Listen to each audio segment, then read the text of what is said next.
So, hi guys. Karon flying Cebu to Incheon, South Korea. So, nag-video na lang ko ari na ako karon sa plane, which is ang among plane naabot nami sa Incheon. So, in a couple of minutes magtant nami. Makita nimo ang panahon. Maayo kayong panahon paglupad na ako. Okay, yung pangano, nakita nimo ang mga wings or ang wings sa aeroplano. Makita nimo mga background niya na ay dagang mga panganod, makita sa nimo ang mga land dinhaa.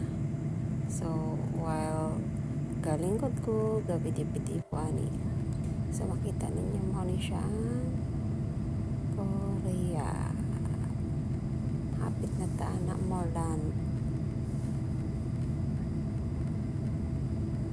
So mao siya guys, video sa ko ana. Then naman ko sa may bintana, nagkuan nice kay yung view basta na kasi bintana ay makalantaw jud ka pa. Okay? No? Taga kay pang ano, makita na nimo ang mga palay ay murag sapa mga sakyanan na natani sa Korea.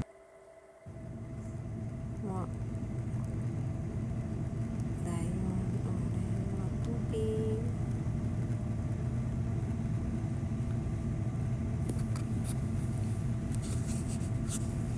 So makita ninyo na ilang isla, may katubigan.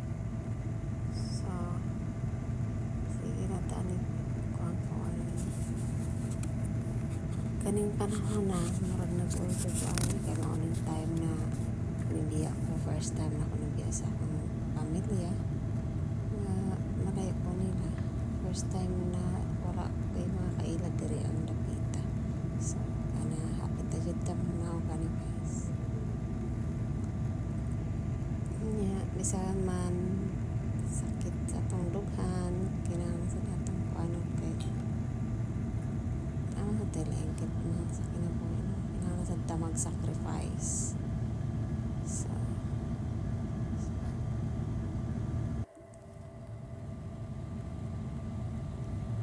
dagat pakuan siya pa sunrise ni, actually sayo ko sa buntag ani ning sayo ko sa buntag na abot ari sa Incheon.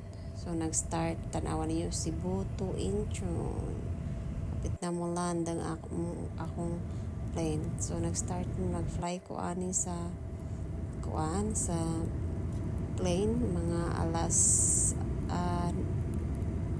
alauna imedya sa buntag sa Pilipinas.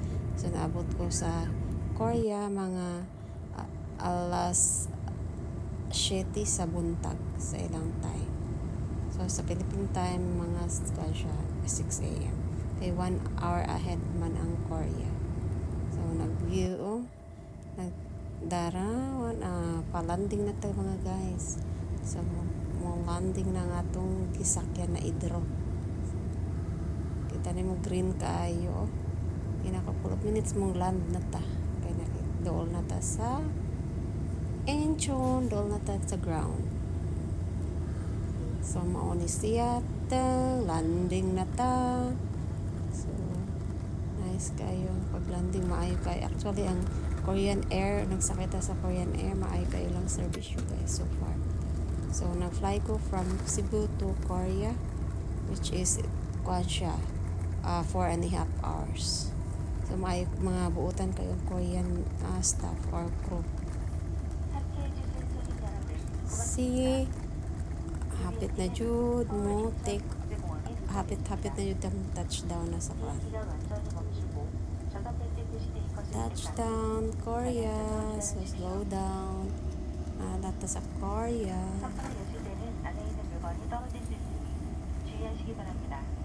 Labi kayo ang ilang breakfast, nakapamahaw dahil ko niya na time mga alas 3 sa buntag sa Philippine time. Naghatag sila kuan, pagkaon. So in Korea time kay mga 4:30 man to sila, 4:30. So in Philippine time it's 3:30. Lami lang pagkaon no. So ang akong ginabuhat hab-hab na this libre man kay libre man ang pagkaon. So ito na tong pagkaon char. Di bitaw kay gutom. Kay gutom bitaw ko. Kay alas alauna nagbiyahe na. Say pugong-pugong wa kay ko nag-inom-inom og tubig ba. So pag-serve sa breakfast kub-kub na, kaon na. Mao ni siya. So mauna na makita na ninyo ang mga satellite kuan sa Incheon. Taas pa ni siya. Dako siya na airlines. Ang kuan sa Korean Airlines. Daghan siya diri sa Korea. Mas daghan ang kuan ilang airlines. Dako sad kayo ang Korean airport oy. So mauna ni manggawas na ta, nagready pa ko ana. Siya. Naglakaw ko. Padong gawas na ta ani guys. Gawas na ta. Gawas na ta sa Incheon o sa Korean Air. Mosod na ta sa Incheon Airport. Kay connecting flight man ko. Flying to Seattle. So na siya. Ang gawas ata sa plane, magtambay pa tag mga 8 hours, kay 8 hours akong layover. Ani. So nangita ko ani, asa ko, so mauna siya transfer. So mo transfer ko plane. So, galakaw-lakaw ko, layo kayo. Kay ang akong gate sunod kay 254. So nangita ko sa akong gate 254. So padayon lang jud ko glakaw.